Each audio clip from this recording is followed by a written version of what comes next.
Alright, welcome back to the shop. Just kidding. Welcome back to the hobby room. So I've done a little bit of work to it. Took me a while to figure out how I wanted to do the elevator and the rudder. So I didn't do nothing. Well, I did stuff on it, but for a couple days. But it took me a lot of figuring out how I was going to do that. And then the front here, I got this clamped right here. I did this, I cut it out. I didn't cut the whole thing yet, where the tank goes here and here. I just cut the one that went down, the rib that went down, so I could put this in. And then, let's see if I can flip it over here.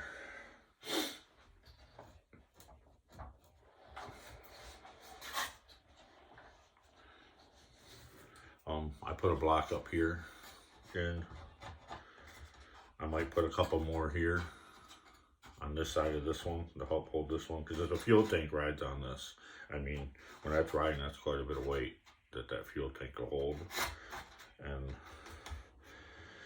they like it rather rubber band or zip tied up here to this. And so I'm probably gonna put some more supports to hold that in there so it doesn't break loose and drop the tank. I also put some 3/8 by 3/8 blocks for the bottom of the servo, so the screws go up through. I put those in, glued those in.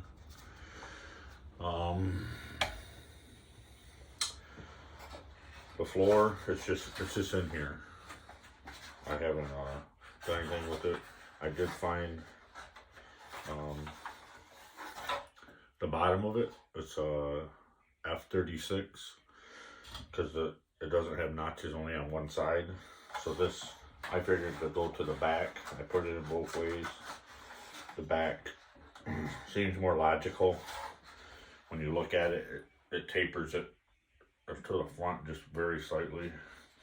If you do it the other way and put this block on the front, it really tapers it to the back. But you do it however you want. Flip it over some more. Control rods.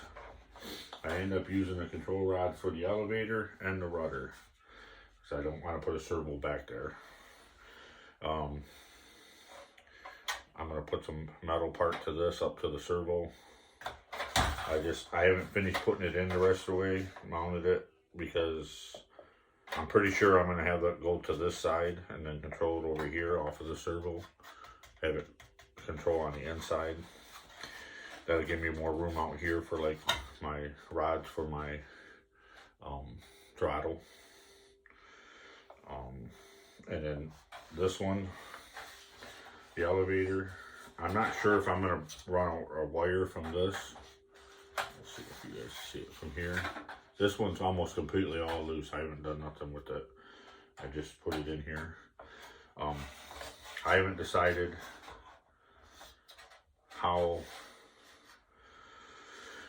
if I'm going to mount a servo back here, which is probably what I'm going to do. Clamp this back up. I don't like this thing spinning like that, so I'm just clamping it to onto the front block, to the firewall. I might just put a servo in here. I have this like these servo mounts remote mounts. This one's, it's not even glued yet. It's just actually snaps together pretty good, but it's not glued yet together. But I can mount that in here, like remote mount it. I know this is my last one. I bought a bunch of these as a kid, probably from Hobby King, and they were like really cheap back in the day. And anyways, I have that. I think I got another one.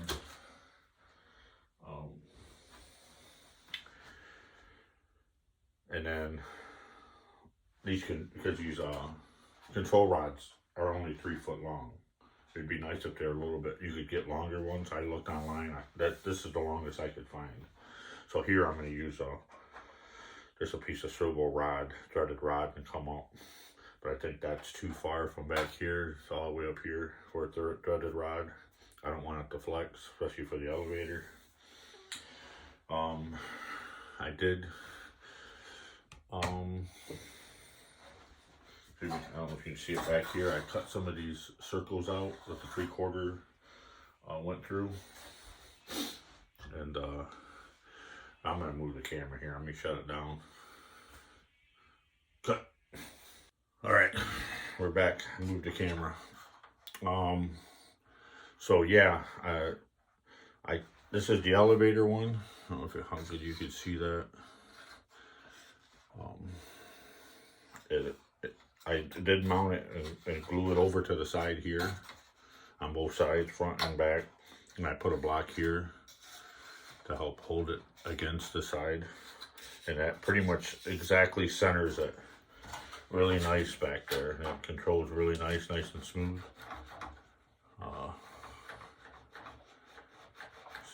But the rest of it, I haven't mounted none of this up here. It's all loose. Now, the rudder one, I mounted it here. He has 2 things.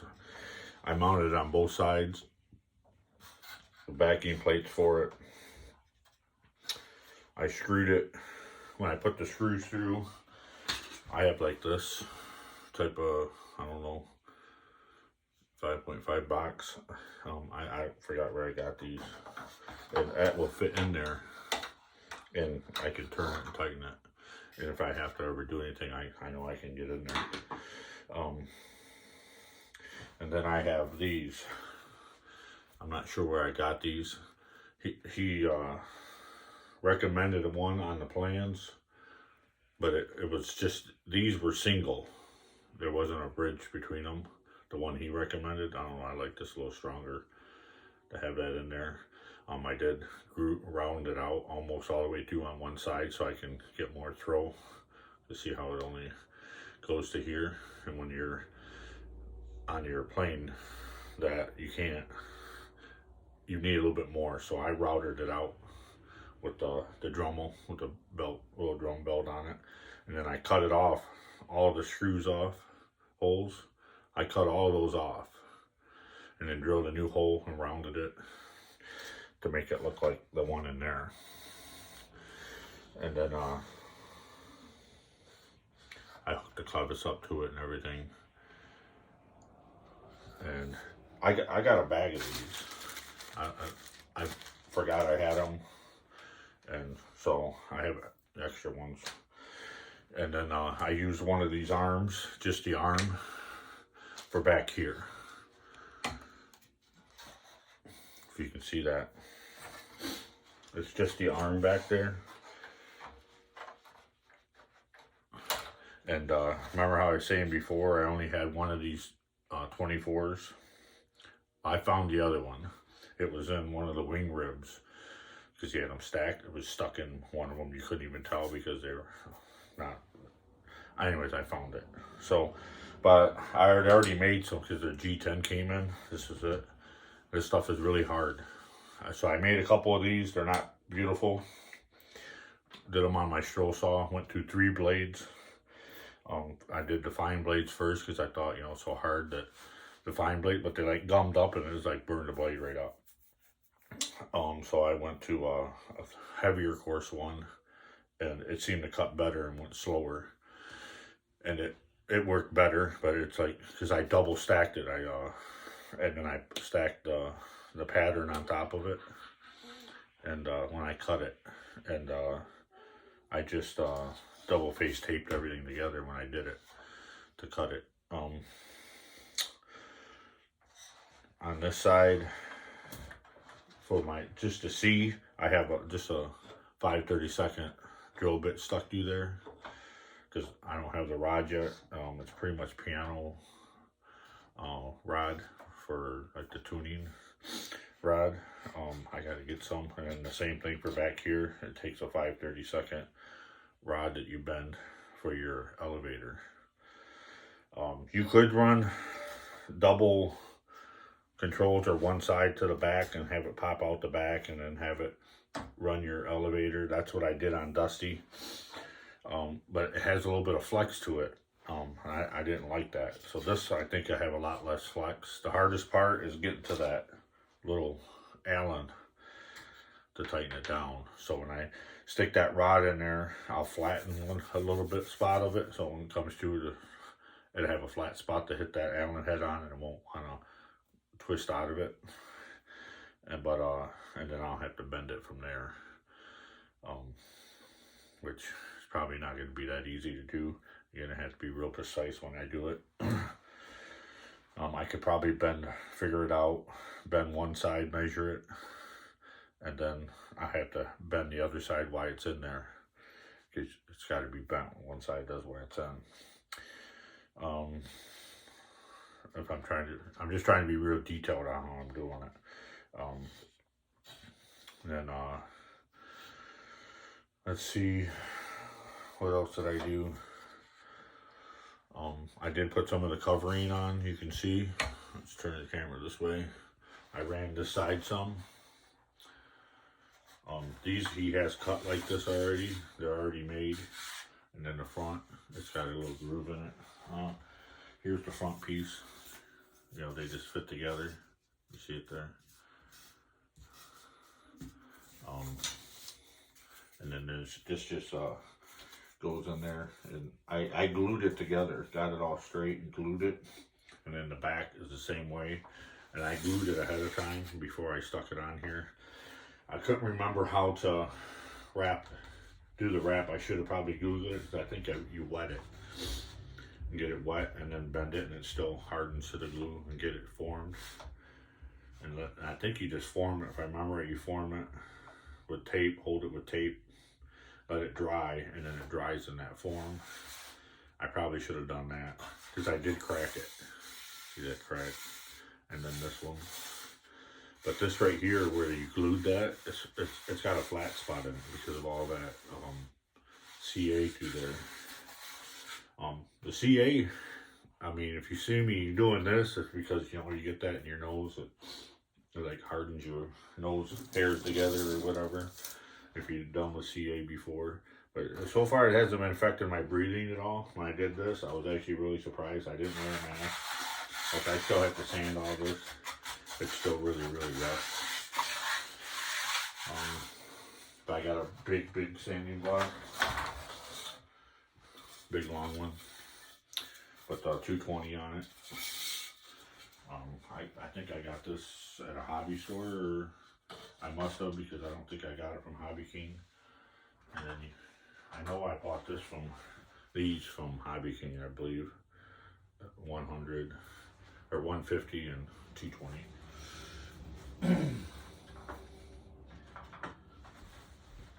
And then trying to think of everything I did. But yeah, the floor is not, I'm gonna probably glue the floor in. Oh, the control rods here, they come through. I drilled it through this one.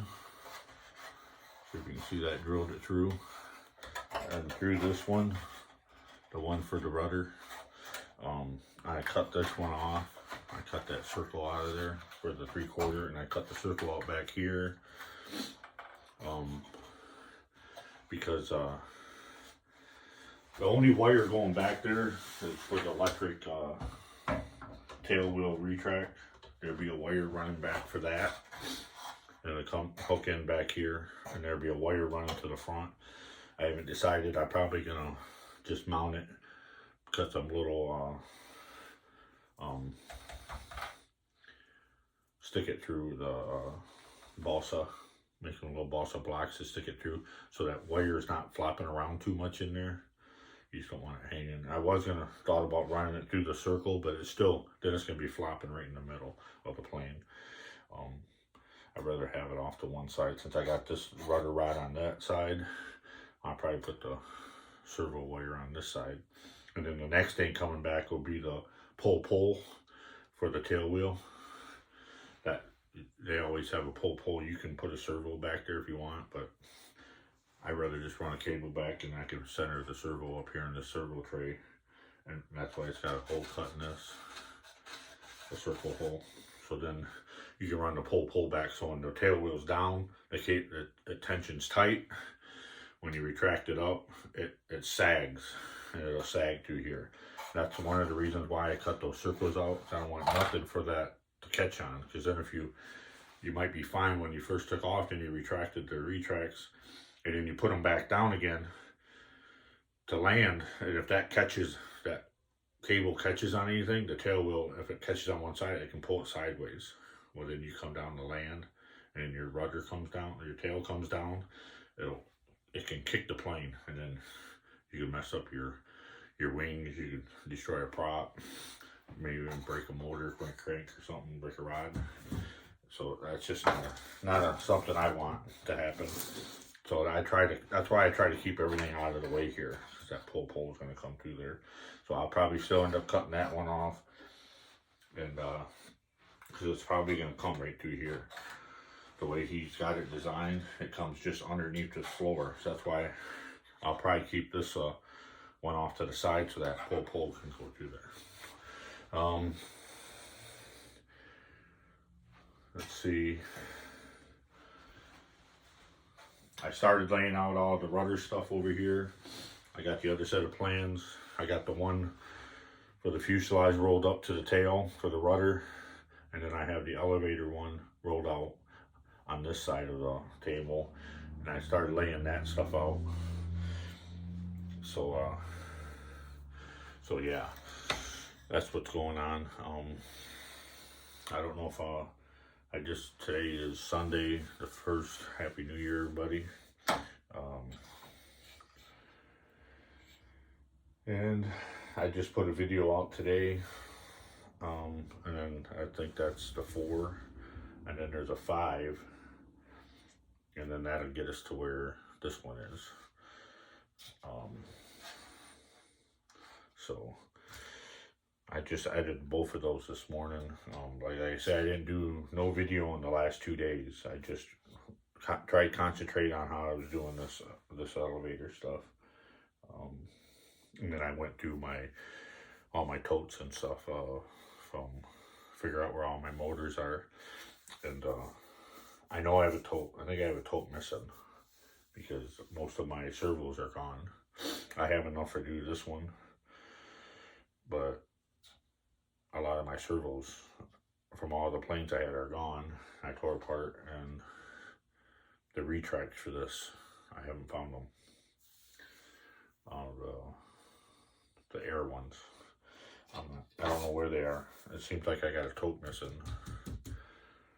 because there should be a ton, because I have the extra that I tore apart that was S-Box scheme. I have those servos, and I have all my brand new in the box servos. But like I had a P40 30cc, they're missing. I had a 50cc zero. All those servos are missing. I did find the retracts for those. I have a Cessna.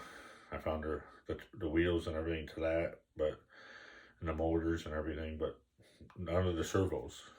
I don't know where they're at. I found all the receivers and stuff that I have, and but I still haven't found so I got to work on that, figure out where that is eventually. But I got enough for this project anyways.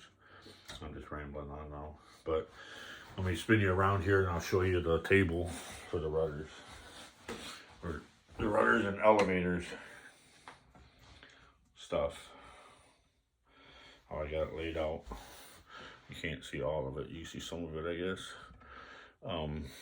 Some of the rudder mounts on the plane is over this way underneath the camera, and then you got this one. This is actually rudder itself, but the front part there is over here. This is these sides are for the elevator, and then the elevator control, and then these mount on the outside of the rudder.